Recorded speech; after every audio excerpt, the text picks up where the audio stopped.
Brighter, better, and no ABL. The best w-OLED gaming monitor has hit the market. And trust me, from this video, if you're an LG fan, you're gonna rejoice because this is it. This is a real successor, a real upgrade over the GR version.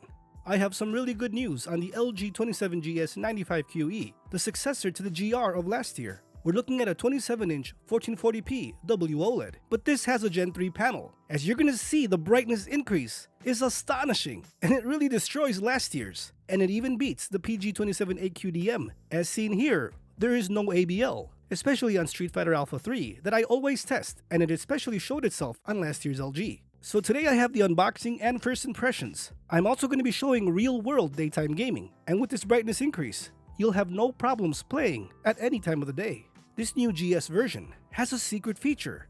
There's a peak brightness option, just like the OLED G8 from Samsung. That is crazy good. That is the secret weapon.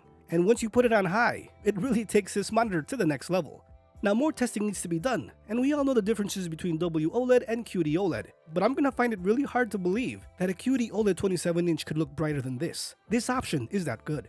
Here with the wide viewing angles, it really looks amazing. It really retains all that information, all that color. The matte coating here looks to be the same of last year's, but for whatever reason, there's just something to it. It's more reflective. Now I do got another video coming up later in the week, but I want to showcase that ABL, or at least on this model, no ABL whatsoever. Here what you're looking at is the LG 27GR95QE on the left, and next to it, the PG-27A-QDM from Asus. And on the right, the 27GS95QE. As you can see, last year's LG shows a lot of ABL in Street Fighter Alpha, while on the Asus, it's very minimal, but it's still there. And here on this new GS version, there is none whatsoever, all with 100% brightness, to get that most impact in SDR. Friends, you gotta hit that like button so more people can see it to help them make that awesome buying decision. I got this for $859, and I'm telling you right now, there is no buyer's remorse here. This is an awesome monitor for this price, as it's even cheaper from last year's, which cost me about $1,000. But that was on launch day. But I have no problems with daytime viewing. As you can see, there's a lot of light coming in the room. This monitor finally handles it, as last year's really couldn't. We have another win here for the LG packaging, as the monitor came secured by the styrofoam. I'm telling you, monitors at these prices should be well protected. And one thing I do want to say, I have missed this remote. The LG remote for the monitor, I've really missed it. And when you compare it to QD-OLED or all these other new monitors coming out in the near future, besides the Samsungs, that remote really does come in handy.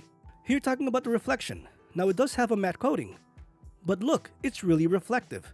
I'm just showing here my desk LED system, so it doesn't matter from which direction you're playing, you won't have any issues. We all know that glossy versus matte coating debate. Many prefer glossy over matte coatings. Honestly, that really doesn't faze me. This monitor looks crisp, sharp, 100% brightness, peak brightness on high. This is an SDR, but don't worry, I have tested SDR and HDR. No issues whatsoever. I have yet to see any ABL in any of my gaming or movies. So that's kind of cool. I mean, when I got the monitor, the first thing I did was put this game on. And I'm like, please let there be no ABL. That's the only thing that really bothered me on the prior LG. Plus overall, it wasn't that bright. I mean, I would play Destiny 2, and if you put Vivid, it pushes blue too much. Plus it just lowered the brightness sometimes. And if you go to Gamer 1 or Gamer 2, again, it just wasn't bright enough. This fixes all the problems. And it's even better than the Asus model. Now there's no word if Asus is making a successor to the PG-27A-QDM, because if they took this panel and used it with the heatsink, we'd have the ultimate 27-inch 1440p version at 240Hz. But this is what we got. It's coming in new and cheaper than last year's versions.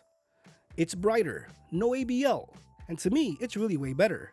QD-OLED versus w-OLED will come in its due time, but for this video, this w-OLED really packs a punch. It really looks good. I mean, that's the best I can say it. I don't regret getting the monitor. This is like the best 27-inch OLED TV on the market today. Hook up your Apple TV, your Fire TV stick. It's that bright, and you get that OLED look. Coming up on the weekends, I will be showcasing gameplay on all my monitors. So hit that subscribe button if that's something you're interested in. We're just gonna chill, sit back, play some games, and showcase these awesome monitors. Of course, and a wide variety of games to help you make that awesome buying decision. Now you might say, well, it looks kind of washed, and that's okay, because there's so much light bouncing across the screen.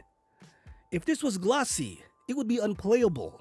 The reflections, the warping would be terrible. Now, if you have a glossy monitor, you wouldn't be doing this. You wouldn't be playing in this situation. But I'm showcasing worst case scenarios, And that's why a matte monitor comes in handy for many people. But here I'm just showing, it's totally doable, not with this increased brightness. Now the camera won't pick it up, but this is an HDR.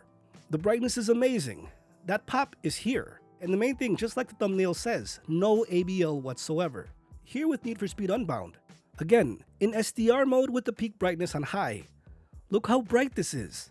Now we are going to get to some versus videos on the OLED G8 34-inch model. But everything is crisp here. And the total impact of the picture is here, friends. Please don't get the GR version. This is the one you want. This is the perfect upgrade. And it is an upgrade because it's that bright. It's way brighter, plus with no ABL. And now I do get this question a lot. If I have the 27GN or GP950, is this a great upgrade? Yes, this is what you want. Don't get the GR, get the GS. That brightness impact alone, plus that OLED technology, this is it. This is the upgrade. If you want to stay in that LG ecosystem, get this monitor over the PG27A QDM, or all other w-OLEDs on the market today. This is the first with this new panel. And of course I'll bring you that information as soon as I see it, if there's new versions, but this is the one. LG is the only one that makes it so far for 2024. All other brands use the inferior 2023 version. Don't get those, friends. And they're still around $799, $899. So this is the perfect price. This is the perfect w-OLED. Many more videos coming up, friends, to help you make that awesome buying decision. As you can see, this is awesome. My first impressions with this monitor have been outstanding. Totally happy, and I'm really sure you will be too.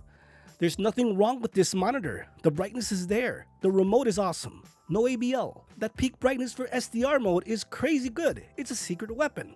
Versus QD-OLED. It also has some sound enhancements. So if you want to hook up your headphones, you get that awesome sound.